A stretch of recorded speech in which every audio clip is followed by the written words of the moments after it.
ये मेरी हिंदी, उर्दू और अंग्रेजी तीनों ही ख़राब है यार, है ना, और बहुत अच्छा स्पीकर भी हूँ मैं। तो ये सब जो है घल्लू गारा जो है बहुत पहले क्लास 8 में शुरू हुआ था, जिसे एक्टिंग कहते हैं। इसने मेरी ज़िंदगी को बर्बाद कर दिया और आज की तारीख में बना दी। सच में मतलब आपको लगता है कि क्या मतलब इसने इतना इतना क्लेश पैदा किया है ज़िंदगी में 8th क्लास में, कि शुरू ऐसे हुई थी कि जो है मैं बहुत ही दबा कुचला सहमा सा बच्चा था, इंट्रोवर्ट सा, जिसको हर बंदा मार पीट के चला जाए, तेरे जैसे हर बंदा मार पीट के दबा बिल्कुल, मतलब पेरेंट्स वगैरह जो है उनसे भी मतलब इमोशनल सोलैस जो है वो कहीं नहीं मिला मुझे, कहीं नहीं मिला। तो इतना दबा कुचला बंदा, अरेबियन नाइट्स का एकदम से एक रोल मिला 8th क्लास 8th में, अरेबियन नाइट्स का वो प्ले था हु डाइड फर्स्ट। उसमें पहली बार इतना खूबसूरत जो है आपके जालीदार कपड़े पहने और किया यार, तालियां बज रही हैं। जिस बंदे पे उसके शहर का कुत्ता तक भौंकने से इनकार कर दिया करता था, उस बंदे को हाथों हाथ ले लिया गया वहाँ पर। अच्छा, मेरे पेरेंट्स ने डलवाया था मुझे कॉन्वेंट स्कूल में, कार्मल कॉन्वेंट स्कूल में। मैं ये सोच कर कि भाई या तो कलेक्टर बनेगा, या साइंटिस्ट बनेगा, या आईपीएस बनेगा, या आईएएस बनेगा, या डॉक्टर बनेगा, या प्रधानमंत्री पद वो भूल गए थे। तो गया वहाँ पर, मुझे जैसा बनना था वही बना, जो बना आपके सामने हूँ आज की तारीख में। तो वहाँ से ये चीज़ की शुरुआत हुई थी, एक्टिंग नाम की चीज़ की शुरुआत हुई थी, जो पहले बिल्कुल इन्फिनिटी कॉम्प्लेक्स को भगाने का तरीका था कि यार इससे जो है लड़कियाँ मिलने आती हैं साथ में, ये करने से। हाँ, मुझसे कोई लड़की मिलने आया करती थी, खुदा कसम। तो मुझसे लड़कियाँ मिलने आया, उसके बाद लड़कियों ने आके 8th क्लास में कॉन्ग्रेचुलेट किया मुझे मुझे मुझे मी पीयूष मिश्रा, साला है कौन। उस वक्त जो है मुझे बड़ा मज़ा आया। मैंने कहा गुरु ये चीज़ करनी चाहिए। तो ये बिल्कुल इन्फिनिटी कॉम्प्लेक्स को भगाने का तरीका था, जहाँ से बात शुरू हुई थी। ये मुझे नहीं मालूम था कि आगे जाकर लत बन जाएगी। सूरत भाई ने अभी कुछ कहा, मतलब मैंने बड़ा रिलेट किया उनसे। मैं फिजिक्स के बारे में, फिजिक्स मैं खौफ खाया करता था फिजिक्स से, मैथमेटिक्स से। मेरा बेटा टॉपर है, मैं कहता हूँ तो कैसे पढ़ लेता है यार मैथमेटिक्स। हाँ, मतलब मुझे कारण ही समझ में नहीं आया करते थे फिजिक्स पढ़ने के। अरे मैं नहीं पढ़ना चाह रहा हूँ, कहते पढ़ो। मैं कहता मैं साइंस नहीं पढ़ना चाह रहा, और जनता पूरा हिंदुस्तान कह रहा है पढ़ो यार तुम साइंस पढ़ो।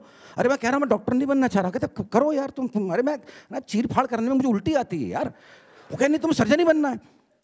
तो ये सब चीज़ों के बीच में जो है, और साथ में मैंने सब कुछ काम करके देख लिए। वो ऊपर वो मुझसे करवाया गया था। I am not a talented person, I am gifted person. मैं सब चीज़ें जो आर्ट में जो जहाँ मैंने हाथ डाला वो सब चीज़ें हो गई अपने आप। पेंटिंग करी हो गई साली, या तो हो नहीं तो कॉम्प्लेक्स हो जाया करती थी वो।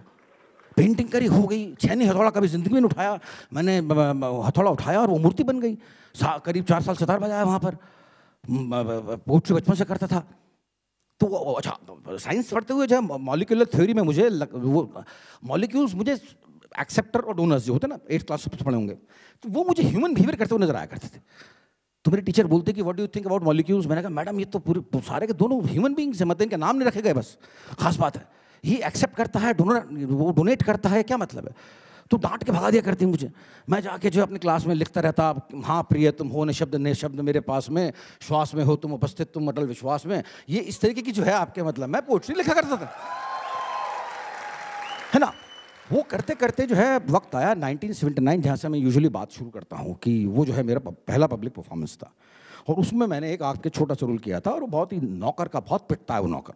अच्छा, हमारा घर था खानदानी, खानदानी मगर बैंक बैलेंस 0, है ना। तो वो नौकर को अपने बेटे को पिटते हुए देखना जो है आपके, मतलब मेरे घर में किसी को गवारा नहीं हुआ। नहीं तुम्हें कैसे कोई हाथ लगा सकता है। मैंने कहा मैं वो रोल था यार, वो रोल था, जरा रोल था। कहा नहीं तुम निकृष्ट हो, तुम साले निकृष्ट हो, तुम्हें जिंदा रहने का हक ही नहीं है। हमारी आंखों के सामने तुम्हें किसी 2 कौड़ी के बंदे ने हाथ लगा लिया। वो सारा पैशन जो था एक्टिंग का ना, वो धीमे धीमे करके आपके संटियों के जरिए शांत कर दिया गया। उसके बाद में जो है मतलब ये, हाँ, प्रादेशिक किस्म के जो है आपके वो पैदा हो चुके थे कारण, कि यार होती कैसे है, क्यों ऐसी चीज़ होती है। मतलब मैं कहता हूँ हंसो स्टेज पर, लोग बाग हंसते हैं। मैं कहता हूँ रो, लोग बाग रोते हैं। मैं जो कह रहा हूँ, और मैं कुछ नहीं हूँ स्टेज पर। यहाँ से बाहर जाने के बाद में मैं कुछ नहीं हूँ। जैसे मैं स्टेज पर आता हूँ तो I am the king, I am the Prince, सब लोग मेरी बात मानते हैं। तो ऐसी क्या चीज़ है, इस आर्ट में जादू है, ये करूँगा, परस्यू करूँगा। 83 में मुझे एक जगह आ जाने का मौका मिला, मेरा एडमिशन हो गया था वहाँ पर, नेशनल स्कूल ऑफ ड्रामा, जहाँ पर इसके सुमित के पिताजी हमारे सीनियर थे। अच्छा, एनएसडी में थिएटर ड्रामा पढ़ना मेरा मकसद नहीं था, ग्वालियर छोड़ना मेरा मकसद था, कि ग्वालियर से कैसे भागूं अपने होम टाउन से। वहाँ इतना घुट गया था कुछ कहने के इतने। तो इत्तेफाक से जो है I passed out with flying colours. तो वहाँ गया, वहाँ पर जो है आपके मतलब और थ्योरीज, हैमलेट करने का मौका मिला वहाँ पर नेक्रोसू करने का मौका मिला, मैनेजमेंट एक से एक शेक्सपियर और ये और वो करने का मौका मिला। और इतनी, और प्रदेश का आदमी यार, मतलब लड़की ऊपर कंधे पे हाथ लगा ले तो मेरी दम निकल जाया करती थी, यार ऐसे कैसे हो सकता है। तो वो इन्फिनिटी कॉम्प्लेक्स अलग। तो मैं इतना परेशान था वहाँ पर कि, लेकिन फिर बाद में हैमलेट करने का मौका मिला। मुझे याद है 1 जनवरी को 1985 को राजीव गांधी की सरकार बनी थी और हमारा हैमलेट का जो है आपके ओपनिंग हुई थी। उसने जो है एकदम से मेरे को कुछ स्टार से बना दिया। हर जगह धमक फैल गई कि हाँ भाई वो एक्टर आ गया, एक्टर आ गया, एक्टर आ गया। एनएसडी में जब कोई एक्टर आता है ना तो कम से कम हर 5-6 साल 7 साल बाद एक एक्टर आता है वहाँ पर, एक एक्टर आता है। उसके बाद में फिर 5-6 साल का गैप आता है। तो उसके बाद में जो है आपके मतलब इतनी थ्योरीज आ गई कि यूजिनो बार्बा और स्टैनिस्लवस्की और ग्रोडोवस्की और मायर होल्ड और ये और वो, इतनी थ्योरीज आ गई कि दिमाग ने काम करना बंद कर दिया। सब पूछते, मैं एक्टिंग के बारे में बतलाता अधिक और करता कम। एक्टिंग करना भूल गया मैं। जबरदस्त किस्म का जो है आपके ईगो, भयंकर ईगो आ गया। मैं समझता कि दुनिया का सबसे बड़ा एक्टर हूं मैं और खूब थ्योरीज के बारे में बात किया करता। और प्रकृति को मंजूर नहीं था, प्रकृति ने डंडा लगाया। 1990 तक मैं सारा एक्टिंग भूल चुका था। 1990 तक बिल्कुल खाली हो चुका था, मेरे पास में कुछ भी नहीं था। वो सारा ग्लोरी, वो सारा ग्रेस, सब कुछ जो खत्म हो चुका था। कोई डिग्निटी नहीं थी मेरे पास में। 1990 तक आते आते मैं बिल्कुल खत्म हो चुका था। 1990 के बाद में एक ग्रुप बना एक्ट वन, जहां पर मुझे हर तरह से अपनी एक्टिंग आजमाने का मौका मिला। उसके बाद में आई, सर ये आप जो बोलते हैं ना साइंस, एक जनरली बात बोल रहा हूँ मैं, साइंस के बारे में कुछ जानता नहीं। मैंने एक बार नसीर से सवाल पूछा था, 2002 मकबूल की वर्कशॉप चल रही थी उस वक्त, 2002 दिसंबर, माथेरान, कि अगर 2 लोग एक्टिंग करते हैं, each action has equal and opposite reaction. 2 लोग एक्टिंग करते हैं और एक बंदा एक्टिंग कर रहा है तो वो दूसरा बंदा रिएक्ट कर रहा है। उसका रिएक्शन इसके लिए एक्टिंग हो गया, इसका रिएक्शन उसके लिए एक्टिंग हो गया। Acting is a force which is happening between these 2 units. अगर क्या हो कि एक बंदा एक्टिंग ही नहीं करे सर, क्या हो कि एक बंदा एक्टिंग नहीं करे, तो आइडियली स्पीकिंग क्या जो बंदा एक्टिंग कर रहा है उससे एक्टिंग होगी। तो उस वक्त नसीर से मेरी अच्छी बनती थी, आज नहीं बनती है।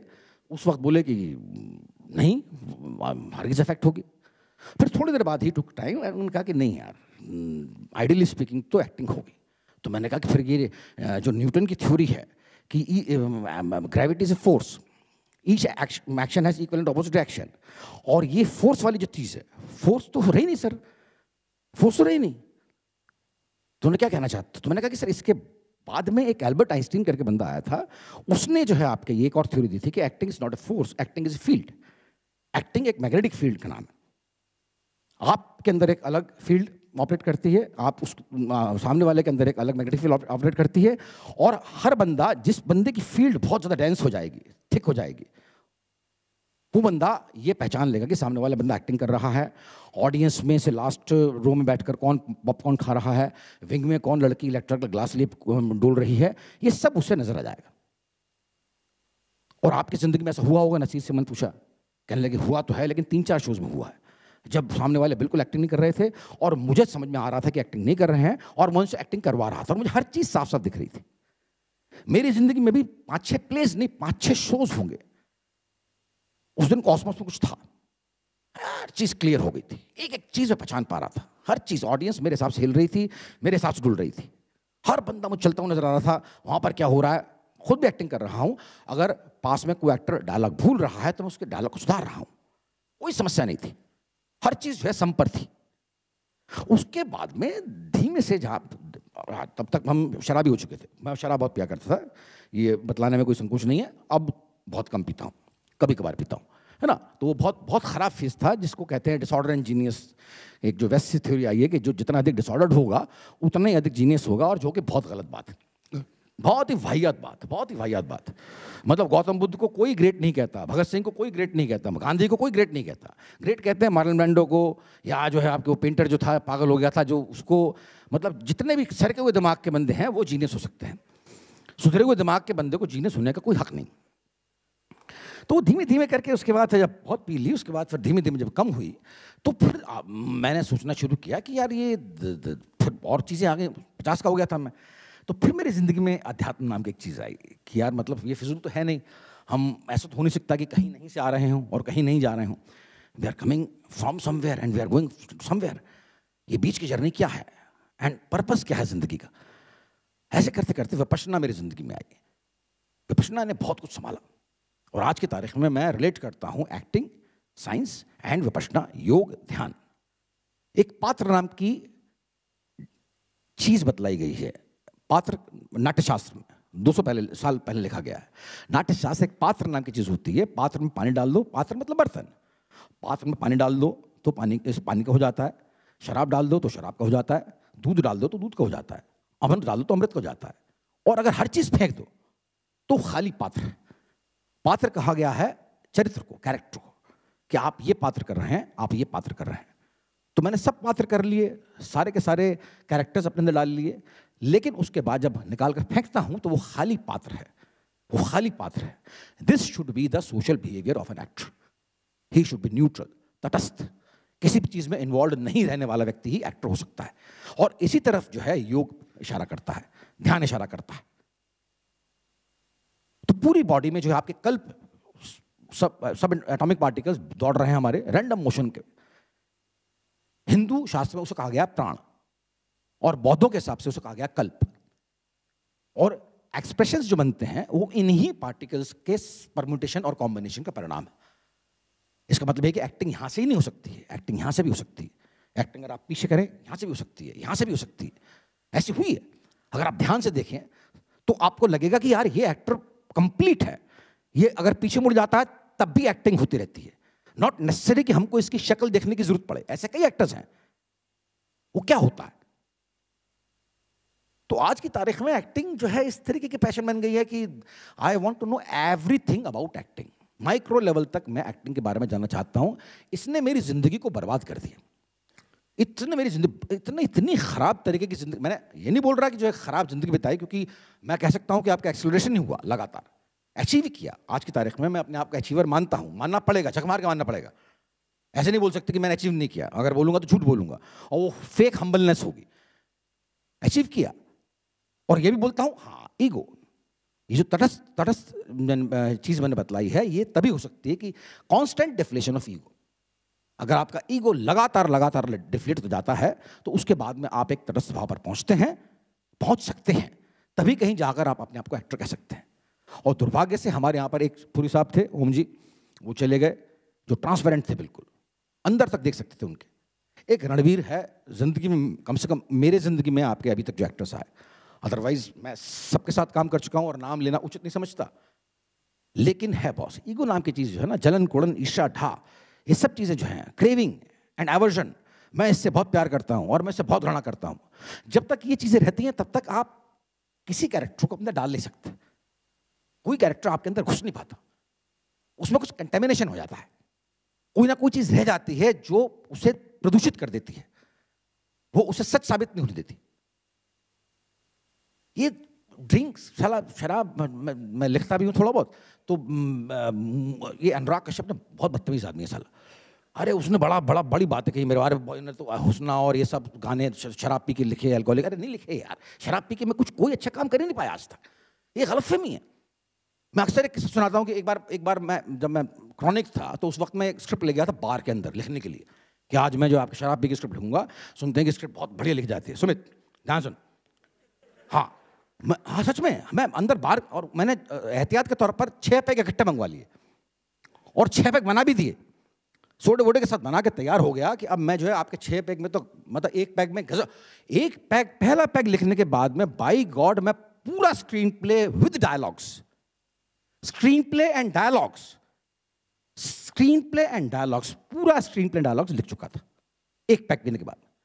दूसरे पैक पीने के बाद में वो पिक्चर बन चुकी थी, तीसरे के बाद में साला उसको ऑस्कर मिल चुका था, चौथे के बाद में लड़कियां मेरे से ऑटोग्राफ ले रही थी, है ना, छठे के बाद में मैं नीचे गिरा हुआ था और सुबह उठकर देखा मैंने पन्ने पर एक शब्द नहीं लिखा गया था। तो ये इल्यूजन पैदा करती है। मेरे घर में सैकड़ों ऑस्कर अवार्ड मिल जाएंगे आपको जो मैंने शराब पी के लिए। मुझे यहाँ मिल गया, गोल्डन ग्लोब मिल गया, ये मिल गया, वो मिल गया, लड़कियां ऑटोग्राफ ले रही हैं। मेरे से ऑटोग्राफ किसने लिए हैं? मेरे से ऑटोग्राफ एंजेलिना जोली तक ने ली है, क्योंकि ख्याल है, वो तो फैंटेसी है। अल्कोहल कहां ले जाता है आपको? अल्कोहल कहां ले जाता है आपको? मतलब अगर टाइम से तेज कोई चीज भाग सकती है तो अल्कोहल ही है। कि आप सोचेंगे बॉस मैं जॉर्ज बुश साथ मिला रहा, तो आप मिला रहे होते हैं यार उस वक्त। तो वो अब धीमे धीमे, मैं ऐसा नहीं कि मैं इसमें कर लेता हूँ ड्रिंक, लेकिन अब वो फेज़ नहीं है जो कि बिल्कुल ही पागलपने का फेज़ था। और ये तो कतई मेरे दिमाग से जा चुका है कि एडिक्शन से कहीं कोई भी चीज़ नहीं बनती। मेरे पास एक्चुअली वक्त बहुत कम है, वरना मैं बहुत सारी बातें बतलाता। अभी बात करेंगे इसके बाद में, लेकिन इसका करिकुलम है कुछ कार्यक्रम का कि 18 मिनट के अंदर ख़त्म करना है। तो यही मेरे ख्याल से पूरी ज़िंदगी जो है आपके, it is a slow process of, it must be a slow process of ego deflation. और एक्टर की तो होनी ही चाहिए। और मैं जब तक ये था, जब तक मेरे अंदर ईगो था, अरे बॉस, मतलब किसी को मैंने अपने आसपास जाने दी, मैं I am the best, I am the best, I am the best, झाड़ देना, ये करना, वो करना, बेइज्जती करना। आज की तारीख में कोई कुछ बोल देता है तब भी गुस्सा नहीं आता। तो आज की तारीख में शांत होने के साथ में आपके धीमे धीमे खाली होते जा रहा हूँ, धीमे धीमे अंदर जगह बनती जा रही है, जिससे कि और कैरेक्टर्स को आने का स्कोप दे पा रहा हूँ, आने का स्कोप दे पा रहा हूँ। तो जब तक आप शांत नहीं होंगे, डिसऑर्डर एंड जीनियस है, बहुत ही वाहियात थ्योरी है। Order and genius, Gautam Buddha का मैग्नेटिक फील्ड अभी तक फैली हुई है, हमने देखा नहीं उस बंदे को, लेकिन अभी तक साउंड वेव्स, थॉट वेव्स हैं। भगत सिंह के अभी तक थॉट वेव्स हैं, मंडराते रहते हैं, नाम सुनते कुछ हो जाता है। आइंस्टीन के, चार्ली चैपलिन के, महात्मा गांधी के वेव्स अभी तक आते हैं। तो मैग्नेटिक फील्ड बहुत बहुत बड़ी चीज़ होती है, बहुत बड़ी चीज़ होती है। ऐसे ही करके जो है आपके धीमे धीमे करके मैं आगे बढ़ता जा रहा हूँ। अब आगे देखते हैं क्या हो। अब जितना काम कर लिया मैंने उतना कर लिया, उसमें ऐसा कहूँ कि मैं सेटिस्फाइड हो गया तो सेटिस्फाइड तो नहीं हुआ, लेकिन अब मैंने बैंड बनाया है, एक बैंड बना लिया, चलो आपके मतलब नॉवल लिख लिया, पोइट्री की किताब निकाल ली। इसके आगे धीमे धीमे करके दिखने की ज़रूरत है, आगे और क्या कर सकता हूँ, दैट्स ऑल। बाकी जितनी बातें मुझे बोलनी आती हैं या बोल सकता हूँ, उतनी बातें इतने से वक्त में समा नहीं पाएंगी, तो इसलिए मैं अभी ख़त्म करता हूँ, है ना। इनकलाब जिंदाबाद।